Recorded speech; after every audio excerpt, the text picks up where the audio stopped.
salamo fa 7:70 andininy faharoa. Aoka ny Israely faly amin'ny mpanao azy, aoka finaritra amin'ny mpanjakany ny zanaky Ziona.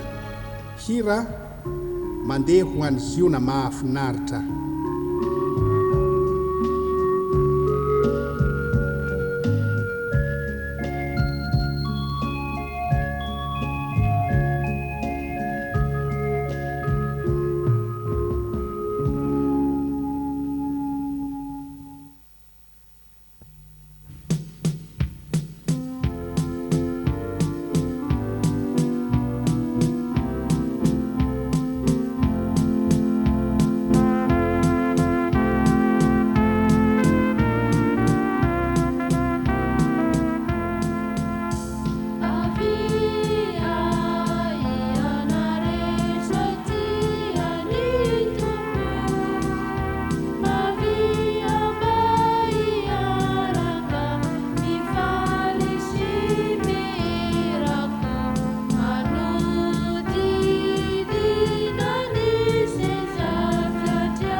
Zanaky ny panjaka ny vonina hitrakosa tsy maintsy maneho ny fifaliany mandeha ho any Ziona mahafinaritra ho any Ziona tanàna n'Andriamanitra isika.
Fafao ny ranomaso mamaky ny taniny Manuela isika isa ho any amin'ny tanàna sambatra.